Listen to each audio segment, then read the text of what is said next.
Hey all, we're back with another edition of Printing's Alive, where we talk everything print. So today we have a special guest, always a special guest. Anyone who comes on my podcast is special. We have Jennifer McConnell from Royal out west. How are you, Jennifer? I'm good, Warren. How are you? Great, thanks. So Royal is the new name, but they were known since 1932 as Royal Printers. Nothing to do with the Queen or the UK. They just like the name Royal.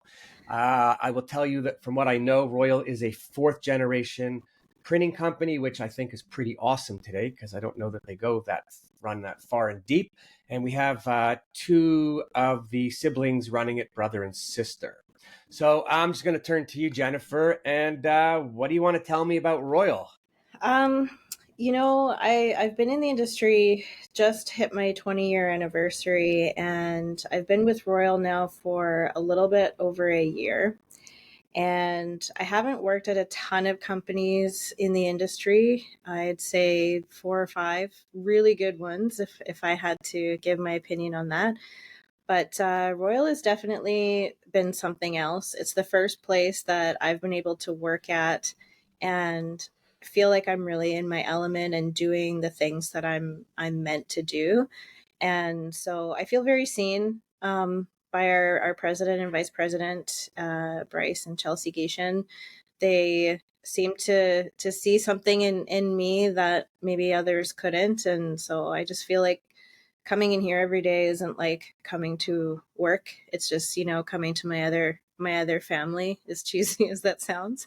But yeah, I love working here. They're a great family. They're very supportive and very decent, humble human beings. So, oh my God, I almost want to cry.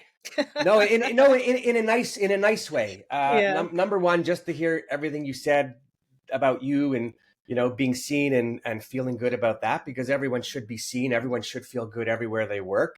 And it's not so cheesy when you say the family thing, because the reality is we all spend more time. It doesn't matter what industry, business you're in, but you always end up spending, unless you're working from home, but you end up spending more time working with the people at work. So to feel like they're a family is amazing. When I had my company and we were, a lot of people strong, nothing made me happier than just seeing everybody and working together and everyone getting along and feeling family, and even, Yeah. the parting afterwards, because it just can't all be work and no play.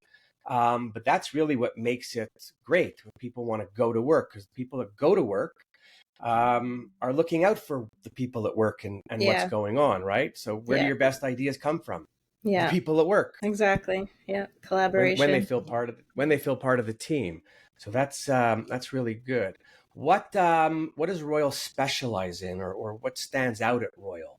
Yeah, Why we should anybody want to? Sorry, why should anyone want to look at Royal aside from the color purple on the website, which is awesome? Because I'm here. We are a End of commodity. podcast. End of podcast. We've done it Well, all. guys, That's great. we're a commodity printer, so we do a lot of your really. Don't say. I hate the word I know, but commodity. it is what we are, and so we're the necessity, right?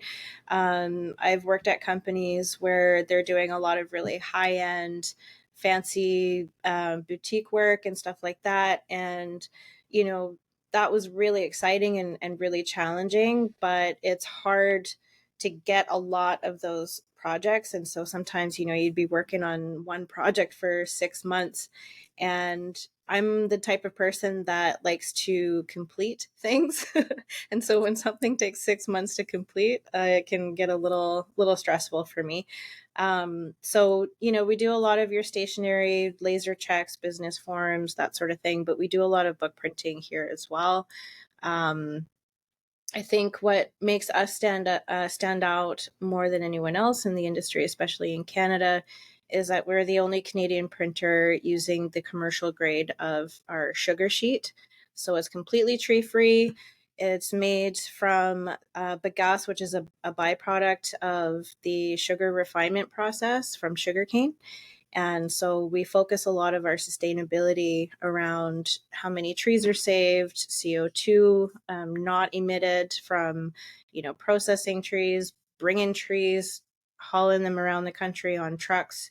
We bring our paper up by ship, so it's pretty interesting to see, and we provide our customers data on all of that if they want to have that as a part of their sustainability plan as well. Is the sheet edible? Like, can you put it in your Sometimes. cereal? I mean, I think all paper is edible. I've definitely eaten my fair share of paper.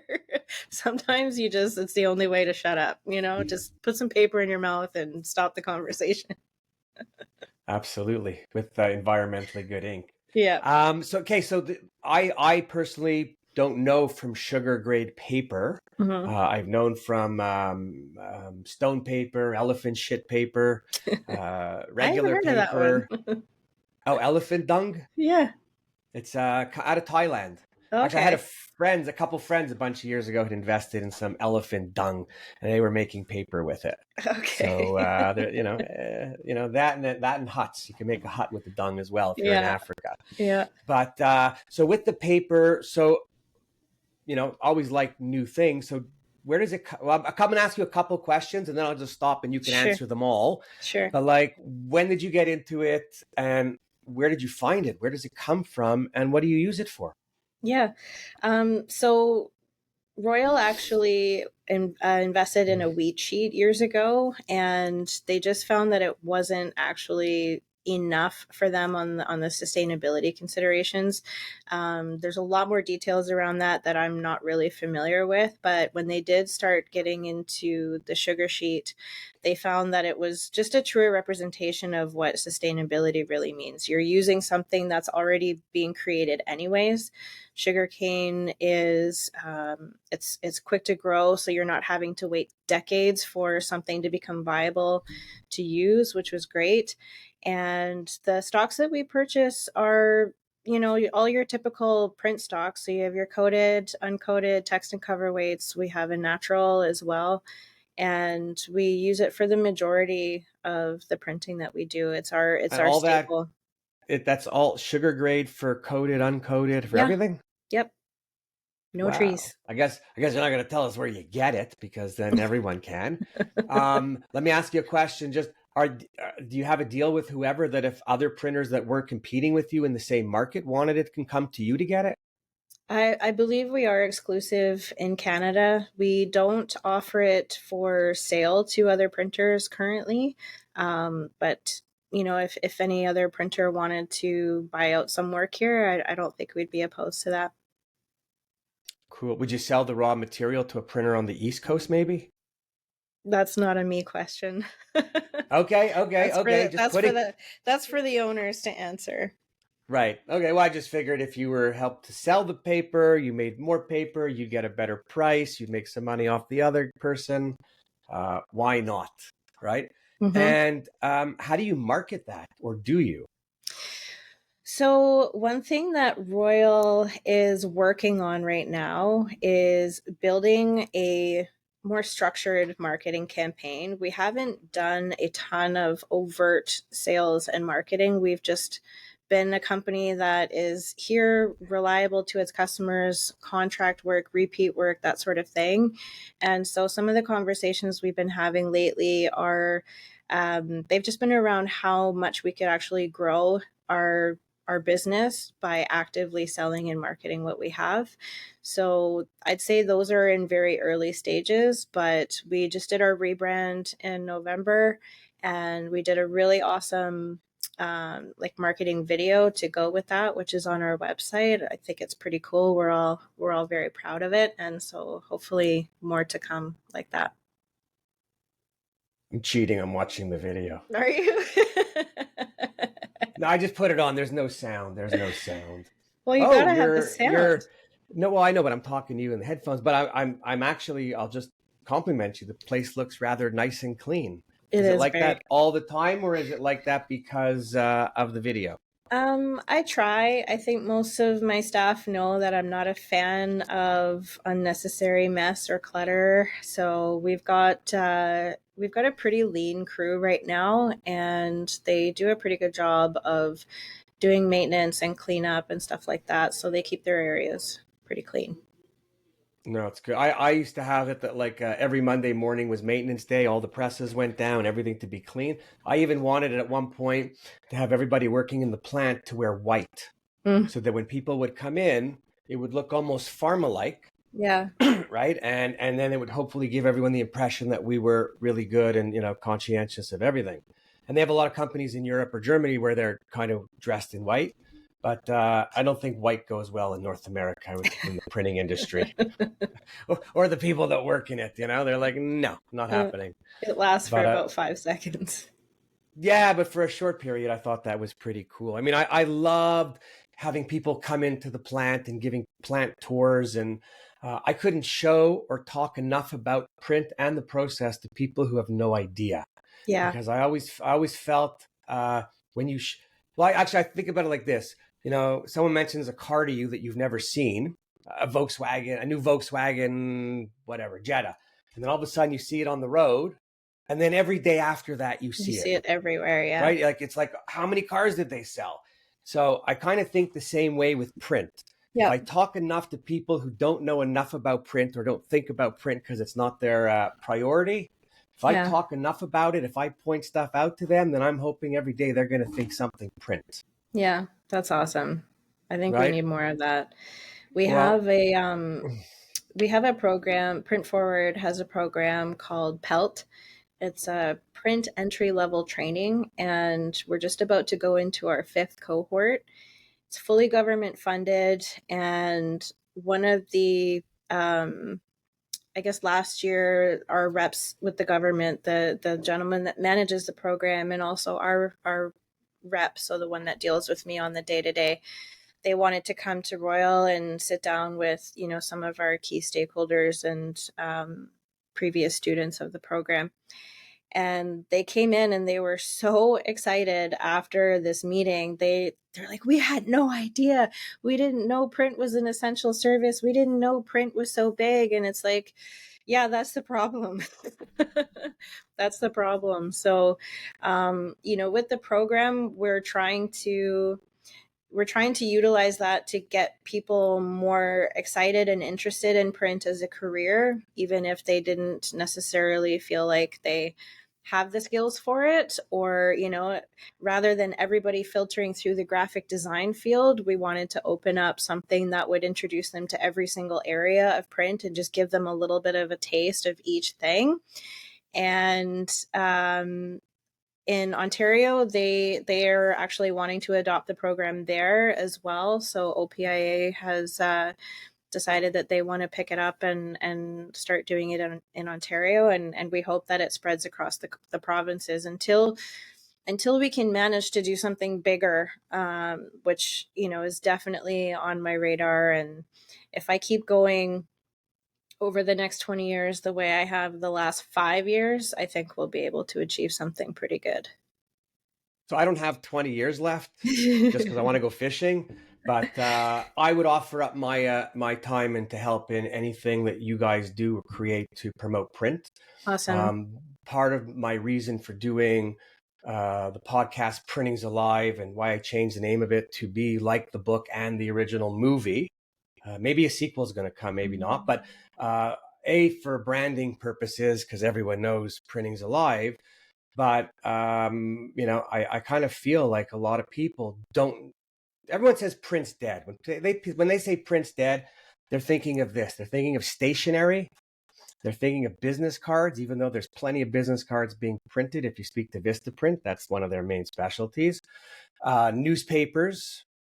Like, so when they say print's dead, those are the things that have kind of went away. Stationery, Which is newspapers, insane because and some magazines. we print so much of that here, and yet we've got newspapers showing up on our doorstep every single day. And I think people can say whatever they want, but if you ask Kelly Malazi, we need to stop saying that, and we need to stop giving those people any kind of credit because they don't know what they're talking about. Well, that's why Printing's Alive, right? It's my quest to go out there and to push people and to remind people about print, and that when I think print, I say it all the time. Number one, the world cannot function without print. Anyone could Correct. say what they want, but the world goes nowhere. Trump will not be able to adjust his tariffs because you got to send out a notice. If you're not printing, you can't send out the notice, right? And then if there was no print, how would he do all of his executive orders? But all kidding aside from that, print is one of the largest industries out there. If Yep. everybody wakes up, or I would like everyone to wake up. The minute you wake up, I'd like you to think print. Okay, you wake up, first thing you do is you look over on your night table and you probably have books stacked. Books you haven't read even, so things to do. You go into the bathroom and all your products are in packaging and papers. If you're taking medication, the instruction sheets are on the instruction sheets. I just made a double whatever error there, but your printed instruction sheets. You go in the kitchen, your food and everything, there's packages, instructions. Leave your house, your car, there's this. On the way to the hospital, street signage, this signage, that sign, everything everywhere. So it's not possible to say print's dead. People who say print's dead, you're morons. And I don't want to insult you, but if I am, too bad, right? Yeah. We have more trees growing now than we ever had in areas, right? So no, print is not dead. And actually, I think if I'm correct, and people can correct me if I'm not, because they always do, but I think it was like the tech companies that started print is dead way back when the whole online thing was starting. Yeah. Right? Like an Apple and a Microsoft. Yeah. In the meantime, for all those guys saying print is dead, I remember AOL sent out more disc cassettes to get you to join than I've ever seen even at a music store. What are those, Warren? Oh, those are going back in the old days. And hang on, I have a desk in the other room where the drawer where I keep, relics. Like a floppy disk? Floppy disks and side quests and all those other things. Yeah. So no, print is not dead. As a matter of fact, signage is huge. Labels is huge. Big market now, direct to fabric, printed apparel. Yeah. Right? Direct to the garment, the fabric, promotional items. It's all printed. Yeah. Everything's printed. It's we're so very proud of our label division here, and we're excited, to see how Royal is going to continue to evolve over the next few years as we get new equipment and start to maximize the space we have. We've got couple of buildings kind of sandwiched together in this nice little property. It looks tiny from the outside, but then you come in and it's this labyrinth of, space where we can do print manufacturing. So it's pretty exciting. I joined the team at a really cool time and just really curious and anxious, and also not wanting to hurry the process, just want to enjoy the process, but we got a lot to do. No, it's listen, I love print. I think it's great, and if the companies are in good positions, I'll say financially and human resource wise, there's nothing better than investigating a new project or buying some new equipment. Yeah. And putting it out there. I always want to stress though, to every print owner, to everyone in a company, if you're looking at new equipment, if you're buying new equipment, it is so exciting. It is so much fun. I used to love it. Couple of mistakes that I made back then, learned the hard way. You really need to evaluate what you're doing. You really need to make sure that you understand what you're doing, that you understand what the machine costs. No, I mean what it really costs after it's in your door. Right. I think that's a huge mistake that people make, making sure that you have the right people to manage it and run it. Do you have the customers that are going to use it? You cannot build it and they will come anymore. Yeah. Times have really changed from that for sure. Right. But how exciting how excited are the people when you tell them that you're doing something new or you're bringing in new equipment?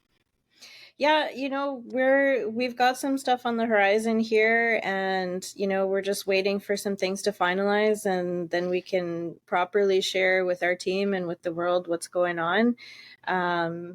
But there's a lot of work to be done in the meantime, and a big part of that, especially with, this being my first couple of years here, is just focusing on, getting things to where they're at my baseline, right? So however things were done before, okay, great, but this is how I like things. And we have staff here that are very good at what they do and have a lot of pride in what they do. So when someone like me comes along who's really supportive in them, like, oh, you need this? Okay, sure. Oh, you need that? Okay, great. Oh, you need an hour to do maintenance? Yes, please take it. Because I've been in those environments where you just push, push, push, push, push, and everything kind of falls apart, and then you're down for 3 days because you didn't, take the time ahead of time, so to speak. So we've got a really good environment here. We've got a good culture. We've got people who and this is one thing about the industry that I love more than anything is we have a lot of people here who are willing to teach. And Oh my God. one of the biggest, like when I started in the industry back in 2005, um, I was working for my dad at a print shop in White Rock, and I didn't know anything, like nothing. And even though I grew up in it, so to speak, I had seen the big web presses at Quebec or McLean Hunter when I was little. And my dad had shown me some little, registration marks on a newspaper and explained that to me, but that was it. So when I came in, I had no knowledge on substrates. I had no knowledge on the different styles of printing, offset, digital, that kind of stuff. I had no knowledge of anything. And all of a sudden I started meeting people in the industry that, have been around for a long time, are still around, a couple have retired, but they would just come in and, oh, you're new. And it was like, And, I could ask any question that I wanted, and they would just talk to me as long as I needed and tell me everything that I needed. And I learned so much in the first, I'll say 10 years, because there's a lot to learn. And, in this industry, you don't learn anything overnight. But And not unless you made a mistake. yeah. I remember one company, it was about a $10,000 mistake, and the owner said, "Wow, that sucks. What did you learn from it?" And I was like, "You're not going to make me pay that, are you?" He said, "This is the cost of doing business, and it is what it is." And They're I not just, allowed to make you pay. yeah, like I remember just feeling so terrified. And he said, "I bet you'll never make that mistake again." I couldn't even tell you what And it is now, but no, it doesn't I'm matter. sure I do. But I love that about the guy, and I don't even know him Hmm. because us too had big mistakes, 10, 20, $40,000 mistakes. I don't want to think about too many of them, Yeah. but really, what do you say to anybody other than like, what did you learn? I hope Yeah. you learned, and you're looking out. And that's the cost of learning, unfortunately. Yeah. Yeah, it Owners who is. flip out on people probably don't keep the people that long. Yeah, definitely. So yeah, built lots of relationships that I still work with sometimes daily, in the industry today. And being a part of PrintForward has been probably one of the most fulfilling parts of my career, and getting to build relationships with with people at other companies. Because if you're not a part of the association, what happens is you tend to be in your organization, and that's it. You're sheltered, right? You don't get to experience a lot. You don't get to learn a lot. You just learn whatever's right in front of you. So I'm biting my tongue I know. because you're no no, you're killing me because you're saying all the good stuff, Yeah. right? All the good stuff, the associations. I speak with so many of them, and so many of them have some good members, and so many of them could use more members, Hmm. good members, Yeah. all members. I was always a member of every association, right? Only because I was looking for travel and to go to as many meetings as possible. But I was a member of every association. I was a member of peer groups. I made sure to surround myself wherever there was people smarter than me, better than me, even older than me, Yeah. because I wanted to learn from them now, Yeah. right? And I think there's a lot of companies with a lot of older owners, older than me.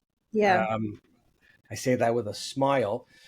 But for all those old owners, old companies that aren't members of associations because you think you know better, why don't you join? but not for you. Join for your employees. Yeah. Join so that you could introduce them to the associations, give them the websites, give them the passwords, let them sign up for the newsletters, get them in the juice of what's happening in the industry. I always wanted to give out subscriptions to magazines and leave them in the lobby and let people see things. Mm-hmm. Because when you get stuck into your day to day and the blinders are on, you don't know. When you know what's going on in the industry, when you see things, or if you're an owner listening, send a couple people to a local show if you have to. Encourage them to go. I don't think, you got me on this tyrant rant now. Like, I don't think we do enough to promote print. I don't Yeah. think we promote enough print within our organizations. I don't think we promote the importance of print, right? A lot of old owners on their company websites have printing presses and old equipment. Get rid of it. Okay, the young people are looking. That's not what they want to see. They want to see the faces in your company. They want to read about the solutions. They want to know how you're going to help them. Yeah. Like, we really have to change up the messaging as a whole, for the most part. If you're in a niche, you're doing something, good luck, keep it going. Most niches don't last forever anyways. But the associations, great. The people in the company, what's the age group? It varies.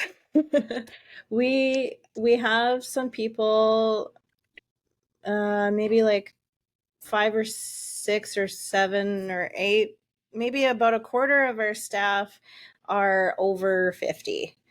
And then everyone else is under 50. We might have a few in the mid to late 20s. Oh, cool. But so it ranges for sure, and we all have various levels. I'm looking away because I'm literally looking at our office staff right now. But we have different levels of experience. We all come from different places within the industry, outside of the industry.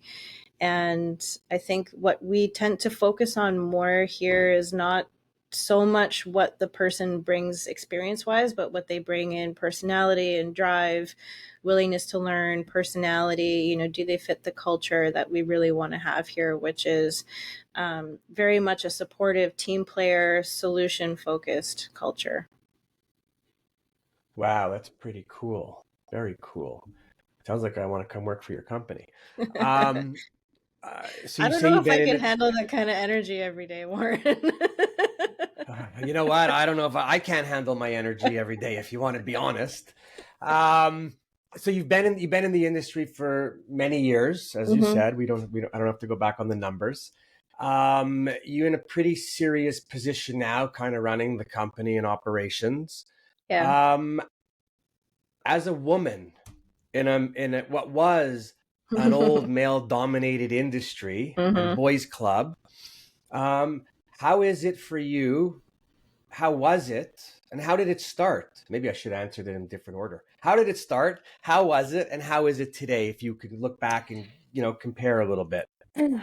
I don't know if there were probably some like multiple contributing factors that maybe made things a little bit easier for me than I think it has been for some women.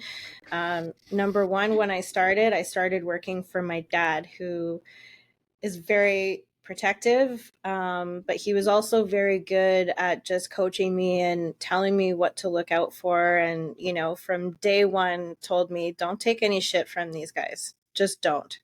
And so I've had, yeah, that was probably the best advice he ever gave me.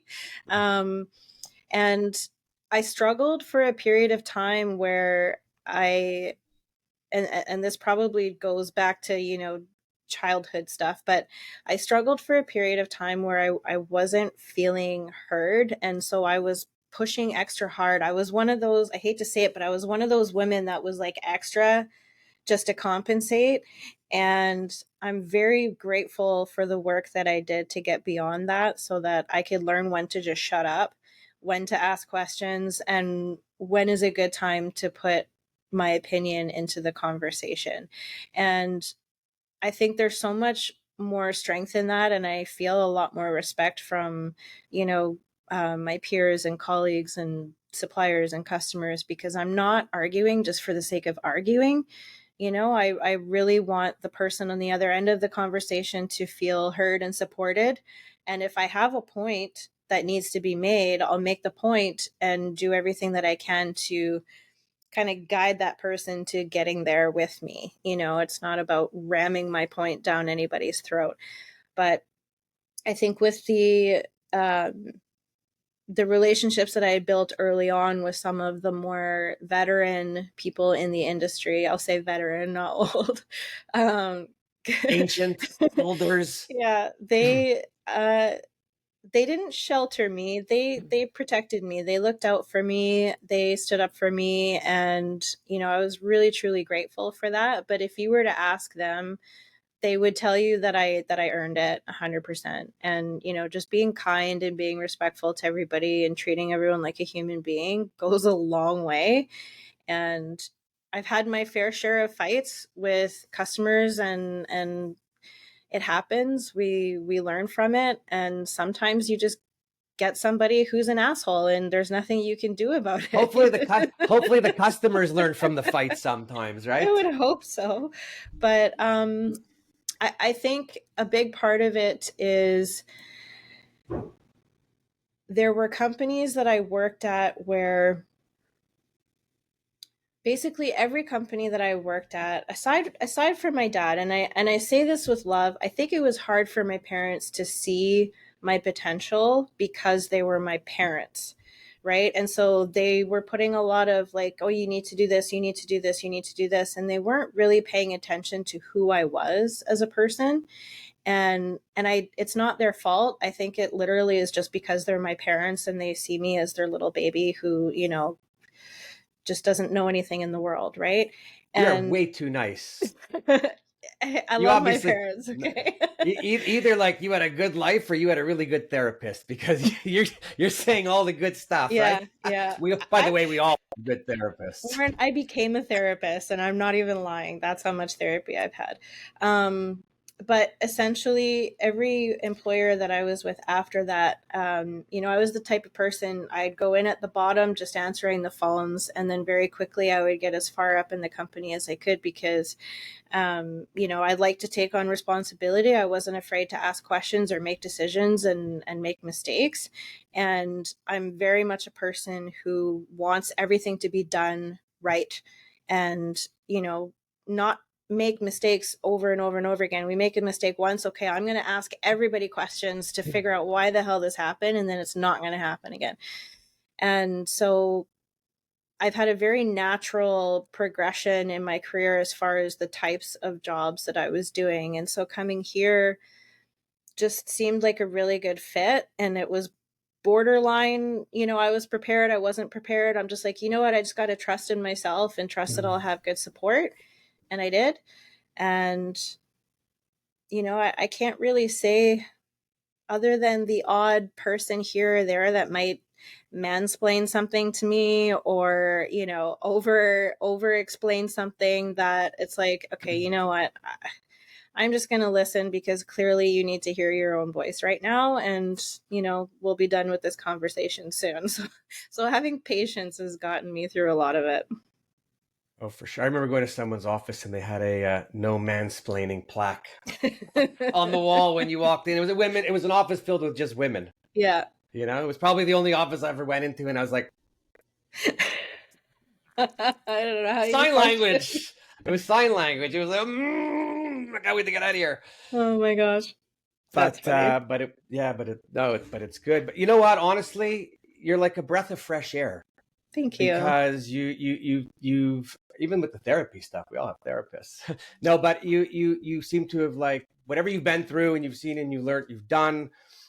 Just the way you're talking about it is just so au natural, and it's just flowing, and you're not even thinking twice. And I just know from when your people have normal conversations, it's really what they believe. There's no right. It's not pre thought out in advance, and it almost, I'm not going to say perfect. Nothing's imperfect, but it sounds pretty damn good. The course, and I'm sure in the line there's been a lot of bleeps up and down. Yeah. But I think for people listening, it's almost I'll just say it's encouraging to know that as you go through life and there's so much shit going on in life and stress and whatever, that you can come out when you prioritize your things, in the order you want to live, that we sound like you.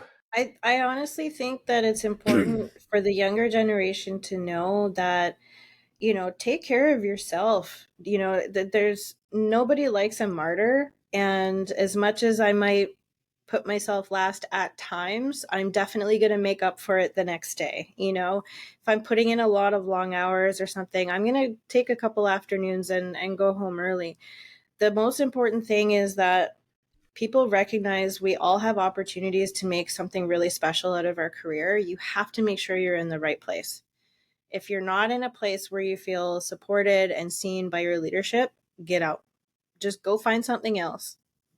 Yeah, so I'm gonna touch on something. I forget I'm trying to remember the person's name. It's a Vancouver fella. Uh, I don't even want to look it up, but I think it's David Scudmore. He started at 1-800 I Got Junk. Okay. I don't remember his name, and now that I'm doing this, it's awful. But I'm typing in here on the computer, founder 1-800 Got Junk, only because I really don't want to.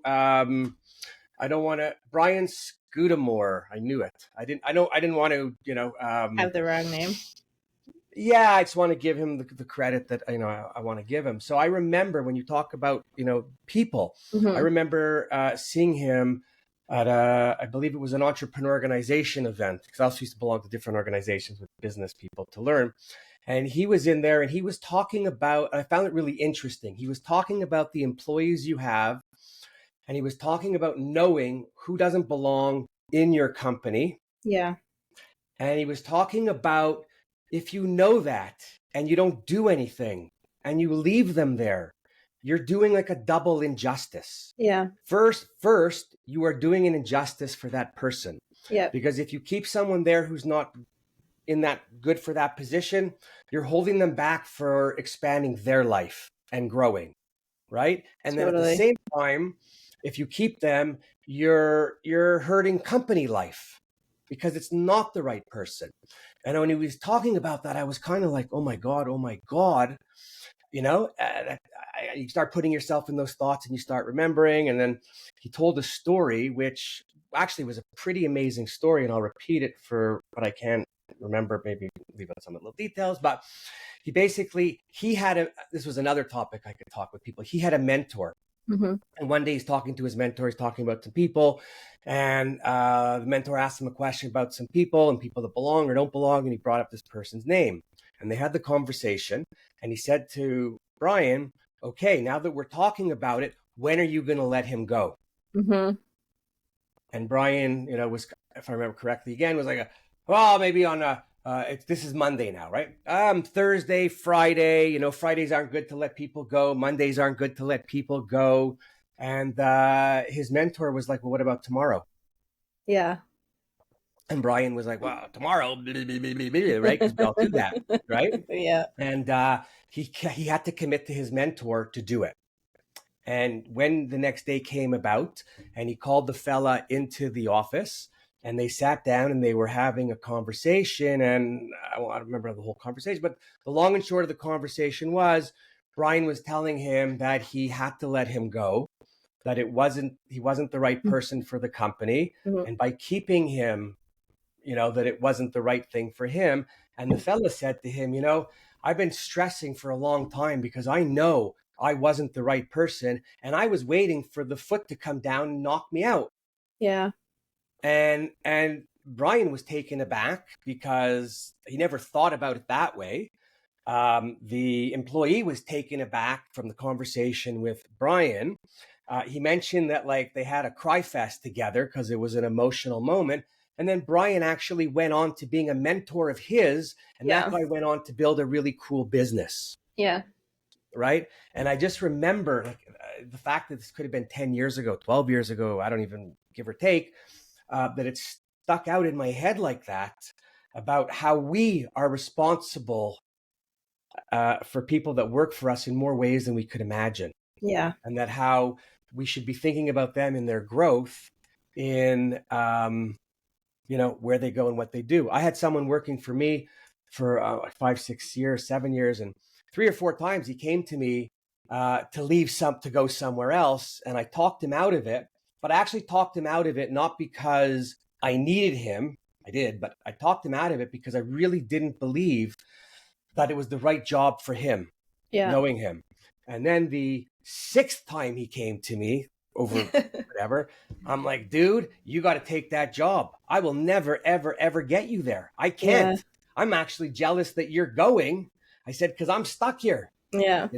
Being an owner really makes you a prisoner too at the same time. I mean, there's a lot of perks, but the prison side of things is a little tougher. And he went off to do what he's doing. And I'm watching him as he's, went from what he was doing to what he's doing. And I can't smile. I almost feel like I have a kid out there who's grown up. Yeah. And I feel really good about the holdback. Again, not for the company, but more for him. And then the let go. Yeah. Yeah. Right. Well, and I think a lot of people don't necessarily see themselves in accurate lights, right? We have our insecurities, we have our limiting beliefs and all that stuff. And that's where some of my mentors have done the most impact for me, is they've told me how they see me. And eventually I started to believe them. And that's when my confidence really started to build. And like what you just said, the only reason I didn't stay on and take over the family business, so to speak, I didn't feel that I was growing in the way that I felt I should be growing. It didn't feel in alignment. I felt very stuck. I felt very boxed in. And even though I left to go work at something outside of print, I came back to it when my dad sold the company, because the people that had bought it had left another company and created an opening there. And I've had other companies reach out and ask if I was interested in buying. And I'm just like, no, not in your life. Because as much as I love this industry and I love, my career path and everything else, it's always a choice, and I want it to remain a choice. I don't ever want to feel like I am stuck again, because like it's a prisoner. terrible feeling. Yeah. Terrible feeling. I have ownership mentality. I will run this company as if it's my own. But at the end of the day, when I walk out that door, I can let it all go and leave it behind, because it's not mine. Yeah, no, listen, ownership is not for everyone. If it was for everyone, there'd be no employees at companies, right? Totally. You have to have a thick-lined stomach Mm-hmm. to be an owner, and Yeah. and it doesn't matter what level, what size you're at, because it's all relative to you and the size you're at and what you're doing. And when your line of credit is maxed out at 300 or 3 million, it's the same sick feeling in your stomach. Yeah. Right. And there's a lot to take, and hats off to all the entrepreneurs and owners who do it out there, and hats off to everyone else who does it. Yeah. And really, what I think is great, and I think people could actually learn from you and everything that you've kind of been saying.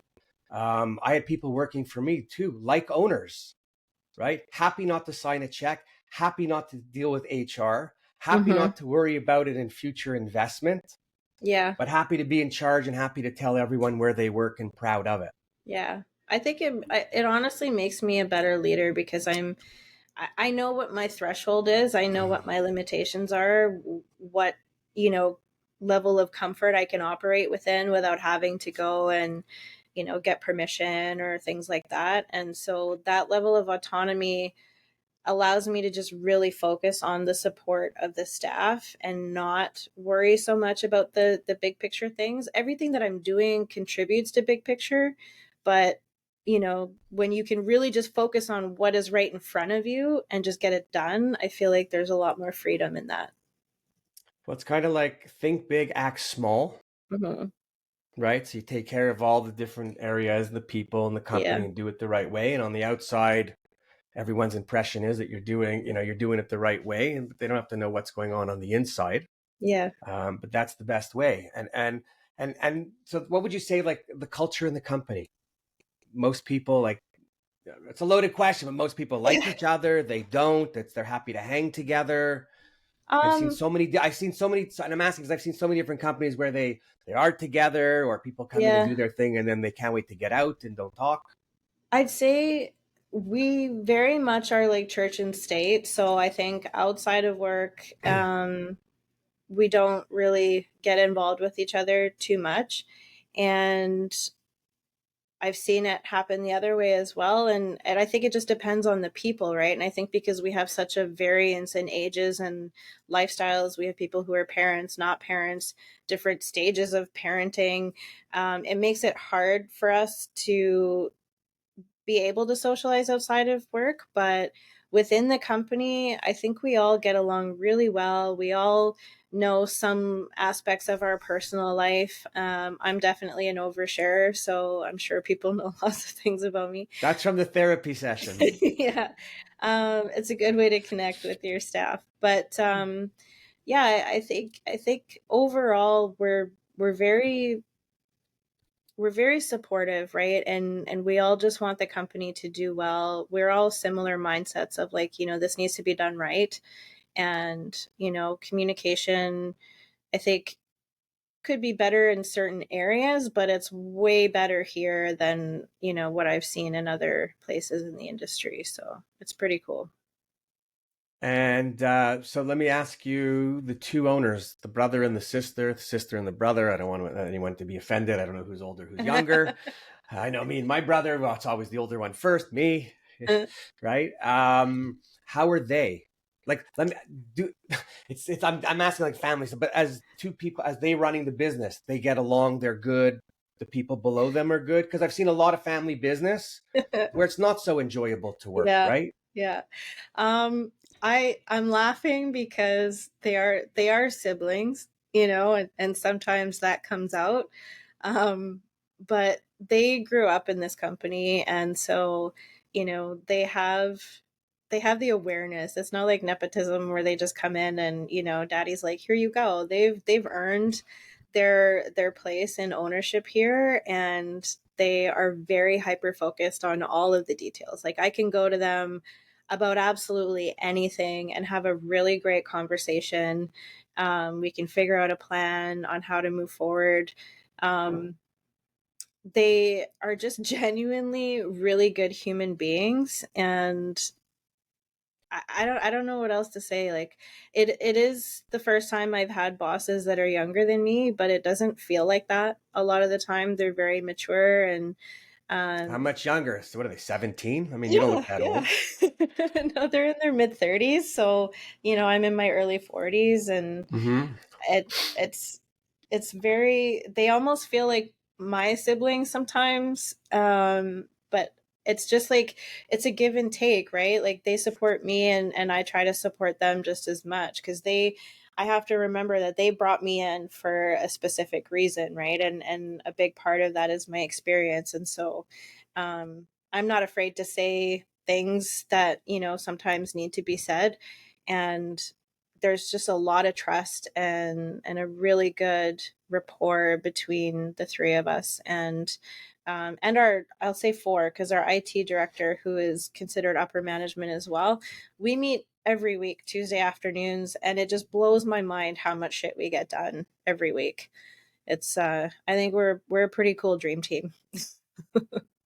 I was just sitting here and I'm just thinking like, oh my God, I think I want to work in that company, because you make everything sound so, I'm not saying not perfect. It Yeah, makes it's you, it definitely sound, not perfect. no, my God, nothing's perfect. No, but you make it sound from a, that it would make, you make it sound like it's like the right cultural environment because everybody's doing the right thing, Yeah, right? it's Be healthy. family, not family, caring, concerned, helping, Yeah, teaching, sharing. yeah. Um, Really, that's like what life's about. I mean, I started a bunch of years ago. Okay, maybe not that many years ago. Just how could I make life simpler? How could I argue with less people? Doesn't mean Mhm. I'm starting the argument. I'm just saying either other people. How do we just dial everything down a little? Because really, we're all on this planet for the same reason, right? Like one is to be born and the other is to die. But in between, right? It's how long are we going to live? We want to live a good life. We want to live a comfortable life. Comfortable life meaning not money, but not being sick, being healthy, doing things, getting some experiences, and then making some money. And I'm kind of saying like, oh my God, I want to do everything as best I can. I want to minimize my misery and aggravation. Yeah. And it I doesn't think matter where it is, right? I think Work, what home, friends. I think what a lot of people don't get is life's purpose is the human experience. And if we Oh start my God. doing things in isolation and pushing humans away and creating conflict, like there's no right way or wrong way to live. Yeah, there's a wrong way to live. Don't be a Well, dick and don't push the people away that are trying to create this human experience, because when you actually care about the people that you're engaging with, and if they care about you, life is 10 times easier, 100 times more enjoyable, and everybody's just in a better place. there's all, whenever shit goes down, there's all these cliches that come out and no one wants to hear them, but they're all pretty true. But the simple one that I really like to live by and preach all the time, even I say it to myself, even when I rage a little because somebody sets me off, is really you treat people the way you want to be treated. Yeah. Right? And if you believe in karma and things go around, come around, it will. Now, for me, it never comes around as fast as I want it to. But I still feel better knowing I'm treating most people with kindness in the way that I want to be treated. And I just Mm-hmm. find I go through life. When I figured that out a while ago, I just go through life just a little easier, with less complexity, Yeah, because you're not definitely. always stepping to get out of your way. Now, the other thing in life that I learned, which was a pretty big experience, is to wear smaller shoes because they're easier to take out of your mouth when they get stuck. Right? It's I wear lady shoes now, but Oh my God. sometimes my brain keeps moving and my mouth isn't fast enough to close the lips to stop it. Yeah. Yeah. So the fast action thing is just the shoe in the mouth, and then people get the picture. Yeah. But it's great. Wow. All I could say is what an enlightening conversation, and thank you. No, because usually I don't have these conversations with a lot of people, and I'm gonna look for more people like you because the other conversations are not so fun, Oh, right? thank you. Well, there's no negativity here. There's no talking. It was pretty much all upbeat, Yeah. and that is, and we're gonna talk again on this, but that is exactly the way everyone should be to some degree, I think, to help move our industry forward in the right direction with, young people, with Yeah. women. I won't go into any other diversities because there's big issues out there in the world, so I don't want to piss anybody There's a off. lot of them. Yeah, especially with diversity. But I don't want to piss anybody off, and Yeah. and at the end of the day, if we all cut ourselves, I don't even need to use pronouns or genders or any of that. I do it this way. When we cut ourselves, we all bleed red. We're humans. Yeah. And I think we need to go back to being human first and then go in whatever direction you want to go on. But Yeah. you got to be nice to everybody else, That's right. right? I agree. That's the end of it. So I'm going to call this a wrap, but we can go on, and we will go on because there's so Yeah. many notes that I made, and I don't usually make notes, but I won't show you in case you could read them. My writing is kind of like Mother said, should have been a doctor because I scribble, and I probably won't be able to read them after. But before we go, and I cut you, anything you want anybody listening to know that you didn't already tell them? That I haven't already said. No, You could say it just again if you want. It was all good. yeah, honestly, just like that cliche, live your best life. Honestly, just pay attention. Pay attention to what makes you feel good, what doesn't make you feel good, and do something about it. We tend to stick in certain situations that create fear and anxiety and all these other things. Think about why. Why are you doing that? I actually just quick story. I was not happy doing a certain role at a company that I was in. And I thought, you know what? Screw it. I will live off my credit card for a month if I have to. I have enough faith in myself that I will find something. I cannot do this role another moment. It makes me literally just want to die. And I took that courage and I went to my boss and I told him that. And he was like, whoa, whoa, whoa, wait. we could, I'll we give you could, my credit card. Stay. we could give you something else. But if I hadn't just had that faith in myself and faith in the universe, as they say. I don't know how long I might have been doing that, and then struggling with anxiety and depression and going on antidepressants and doing all these unnecessary things Hmm. because I was afraid to believe in myself. So I'd say if anyone is struggling and like feels stuck and doesn't know what to do, call me, call Warren. We'll help you figure it out. If you Don't call be me, you're scared. paying. If you Yeah. call me, you're paying because I'll do I've it for free, invested but with you've my got therapist. 5 minutes. Yeah, it's not the 50-minute session, right? No.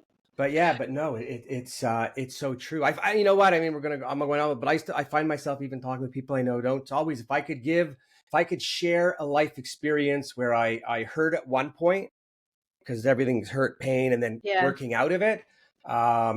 Oh my God, it's always so good. I mean, listen, I'll Yeah. just touch base. And I've said in the past, but when I lost my business in 2019, after 27 years of building it and Yeah. losing it, and even it was a shit story how it happened, and a president and a partner and a whatever, leave that go. But right after that, 60 days after that ended, mother died. 60 days after that, mother-in-law passed. Yeah. Going to take the summer off and just chill after 27 years, and some motherfucker stole my Ranger boat and trailer.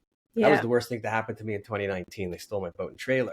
Right then I'm going to do Warren 2.0. COVID rolls in. Then we Yeah. go into lockdown. Girl I'm with 8 years, she decides to leave. So I had 18 months of getting beat up. Ex-wife, who, I hate the word ex because we're great together, more like brother sister, but she That's recommended an weird. amazing. Well, no, we're like, because we parent our kids, Yeah. we speak every day, and there's nothing else other You're than doing the friends. right thing. Yeah. Yeah, no, we're like best friends. It's Yeah. actually great. And she recommended a life coach who, to this day, I'm still using. And I'll Yeah. just tell you, because you said the word belief, right? But the first Yep. thing that I learned was our thoughts become our beliefs become our habits, Yeah. and then our habits become our actions. Yep. So whenever you're starting off and there's something in your head, you just have to ask yourself, is that true? Right. If it's not true, move on to something else. Yep. Yeah. And wasn't easy, even though I just said it real quickly in a minute, wasn't Yeah. easy. But once I got the hang of it, my stress level became 67% better Yep. because That I was moving on. question, what do I know to be true, is life-changing. Very life-changing. Because you can have that conversation with yourself. We all know. We all know the truth. We just don't think about it naturally because we're human and trauma just kind of takes on a life of Our its own. brain, But, right. We you learn our know, brain is there to cause us trauma. that's right. That's right. So asking the question, what do I know to be true, is definitely like that hand that just pulls you out of the shit, so to speak. So I recommend it to anybody. Absolutely. So you can call Jennifer for free advice. You can call me for paid advice. It'd be my pleasure to help you. And I go full 60 minutes, not 50 minutes like a therapist, because I'm not a trained therapist. And I want you to have your money's worth. Anyways, it's all good. It's all real. And all the kidding aside, I just have to say thank you to you, because everything you said was like I felt from the heart was true. And just you warned me and you made me smile, because it's just Thanks, real is Warren. real. You can't disguise real, Yeah, right? definitely. So Thank you. everyone who's listening, and I hope you got this far where you just heard me thank Jennifer for coming on. I'd like to know what you thought about the episode. And I always, again, appreciate you listening. If anybody knows anyone that wants to be on, if you want to be on, if you've got something great to talk about, if you don't want to be on, but you have a great topic, always reach out to me. I am always happy to talk to everybody. So I will sign off with Warren Werbit, printing's alive, and I love print. See you next time. Thanks, Jennifer. Thank you.